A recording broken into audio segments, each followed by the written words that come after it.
Hello, Sharifa. Hello, Holly. It's so good to be with you. It's good to be with your parents. And let me just say a little moment. I'm Sharifa Oppenheimer, and long time lover of Waldorf education and the author of the book that your group is studying, With Stars in Their Eyes, Brain Science and Your Child's Journey Toward the Self. Great. Thank you so much for joining us today. And it's such a great opportunity for you to share a little bit of your wisdom. I wonder if you could just say a little bit about your background, besides being a lover of Waldorf education. I taught in a Waldorf 5 years. I was the founding teacher of the Charlottesville Waldorf School, and I resigned, and I really wanted to teach at home.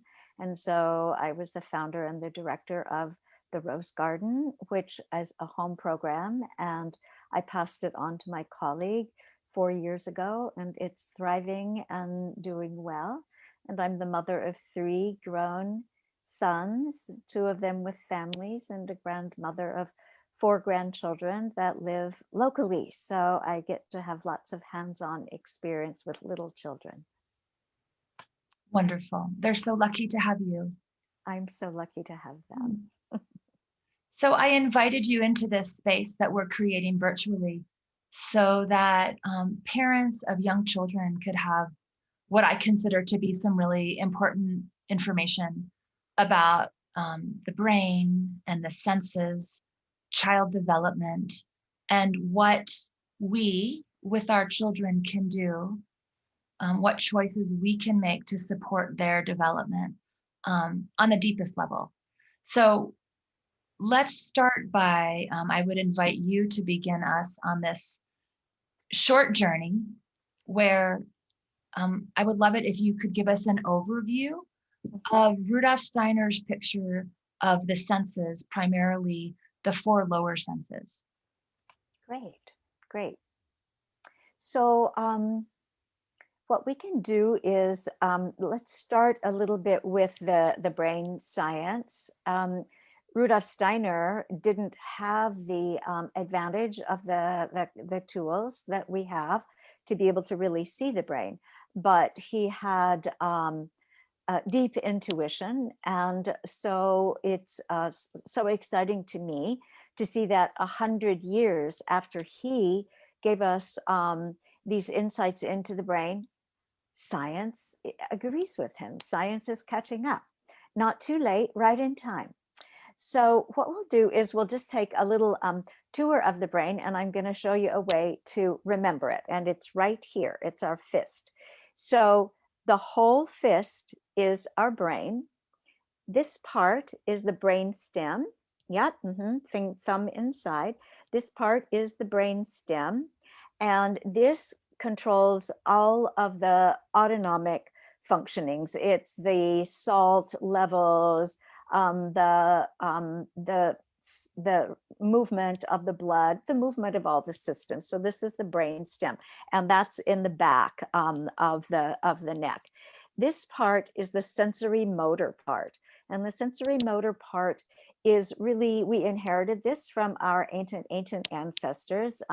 Evolutionarily, the reptiles are our ancestors, and so what they evolved was the sensory motor brain, the senses and the movement, the way that we interact with the world, the way that we perceive the world is through the senses, and the way that we understand the world is through movement. So sensory movement is really foundational to all brain development. Now, hidden away here inside, this is the emotional brain, the limbic brain, and it is on top of the sensory motor brain, and it's tucked away.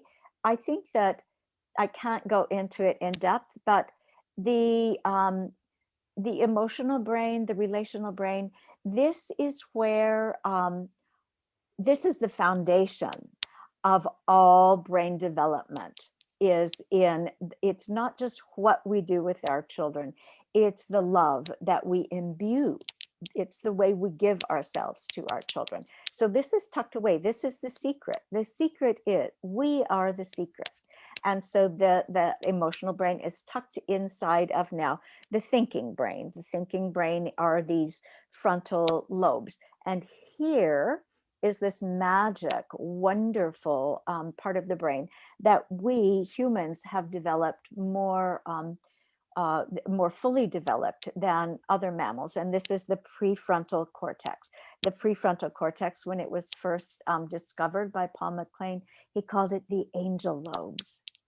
And this is where the highest functioning of the human being resides, is in the prefrontal cortex. So that's just a little picture of the brain. So when you're wondering where are we, just put your fist up and you can find where we are, right here.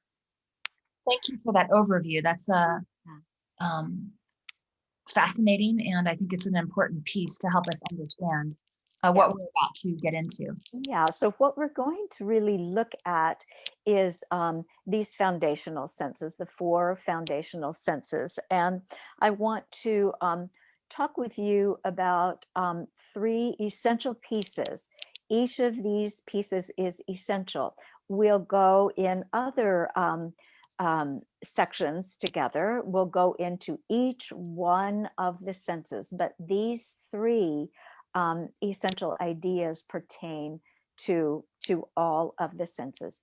And the first one is that sensory experience is brain food. It is food for the brain. It's not just food for the brain of the young child. It is brain food for all of us.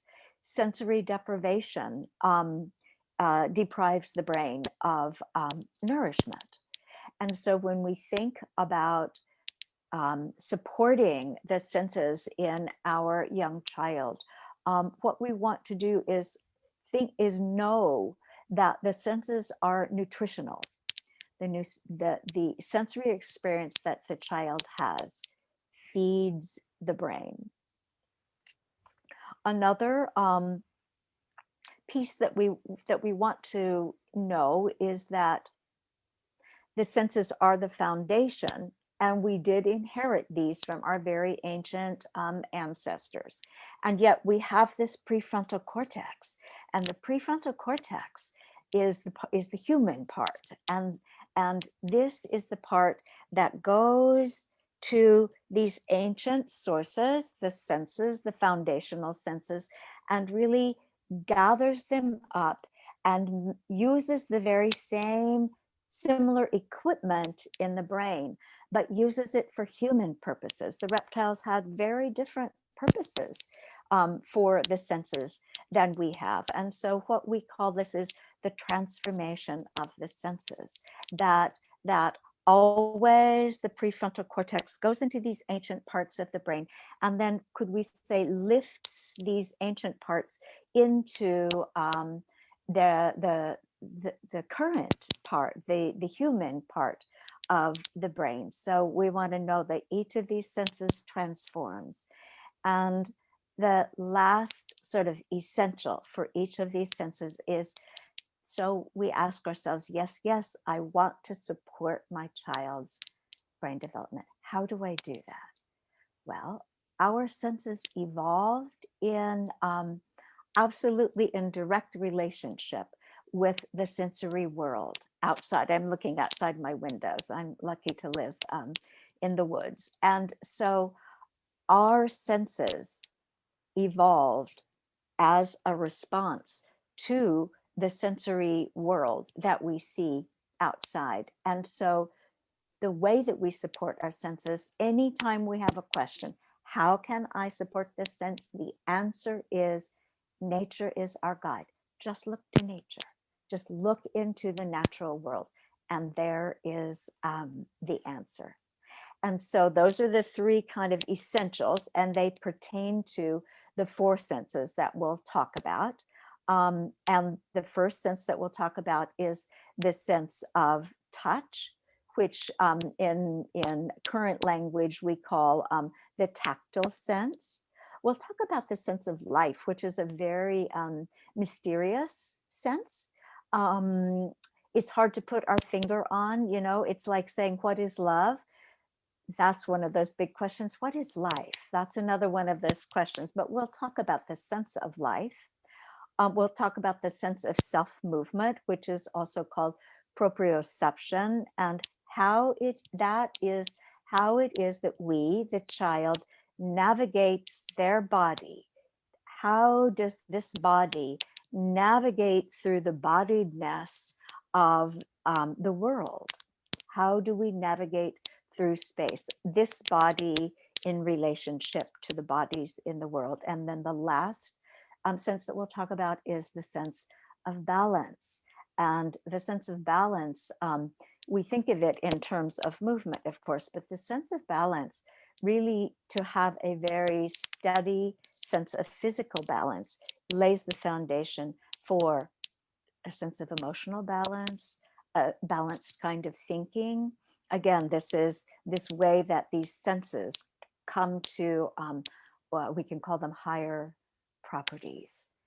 So, and the really amazing piece that I'll just sort of end this with is, if we're looking at how do I do this? How can I give my child this? I can just say to all of you parents who are with Holly, you're doing it right now. Each day that you are with Holly, each of these senses is being supported. And that is because Rudolf Steiner saw this all these 100 years ago. And that is part of every Waldorf teacher's training, is how is it that we support this brain development of the child. Well, thank you so much for that overview. And I'm really excited to hear about each sense. So